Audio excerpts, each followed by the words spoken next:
Neil washes out and there's water everywhere, and Neil's like, well, at least that put out the fire.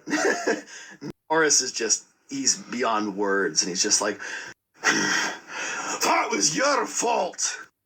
My fault? Yeah, it's your fault. Of course, it's always your fault, Neil.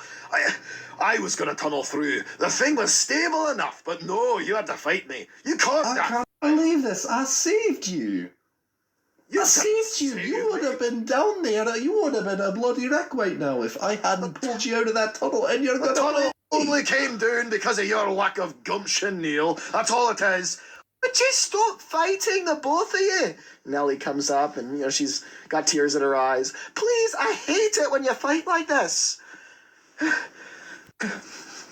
Well, there you go, Norris. Are you happy with fighting in front of Nelly? The tunnel's collapsed. There's water everywhere. Thank goodness no one was hurt. And now everyone's upset. We could have waited. We could have done this tomorrow. We could have waited for extra supports. But no, you had to have your gumption, right? You're always waiting till tomorrow. And he storms away, just frustrated. Goes into the sheds and he's just, his bunker's sticking out.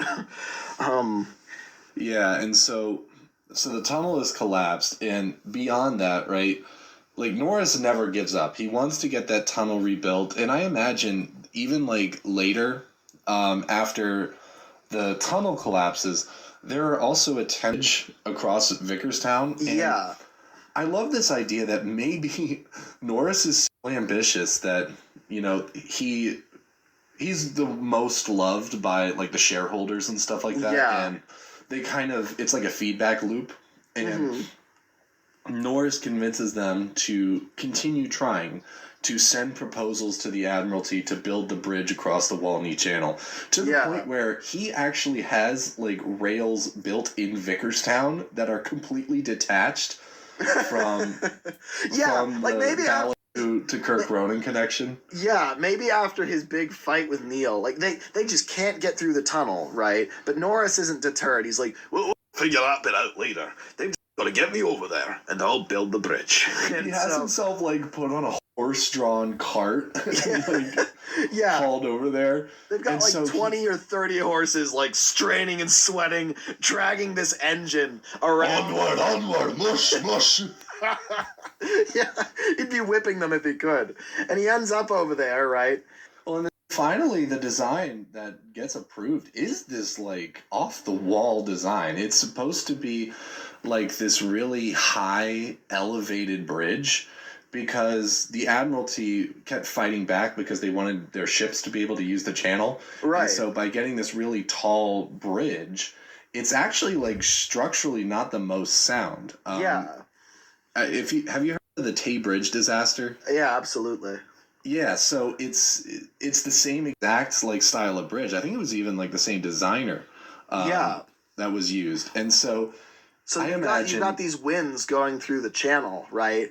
And they try to design it so that it holds up to that. But maybe you have just a really dreadful storm one night. But that's exactly what happens. Like, Norris, I imagine, is, like, he's on this stretch of track that's, like, almost hanging over the edge. Like, if he went, like, 3 feet further, he'd fall into the channel. Yeah. And it's, like, in the middle of a storm, and the men are, like, trying to build the bridge.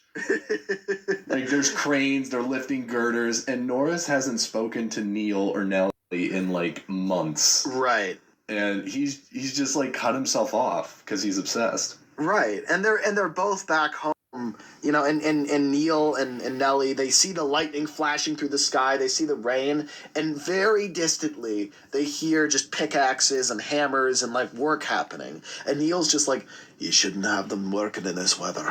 Why is he still working in this weather? And Nelly's like, you do think he'll stop, when it gets too bad. He'll stop at nothing. You don't know my older brother like I do.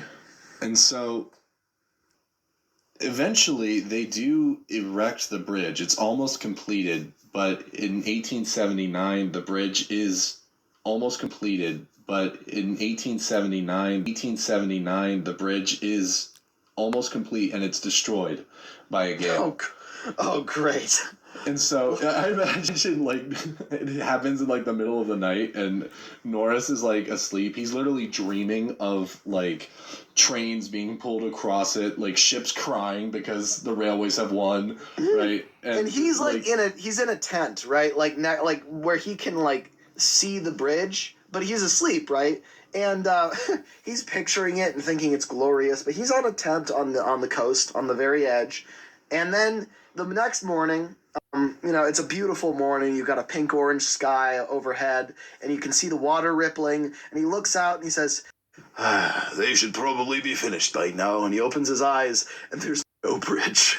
It's just gone. And he's like, "What? What?" And Neil and Nelly hear it, like, miles away. And Nelly's like, 5 more minutes, Neil. And Neil's like, "I'm just glad he's alive." Oh, was that Norris? Who else can shout like that? And so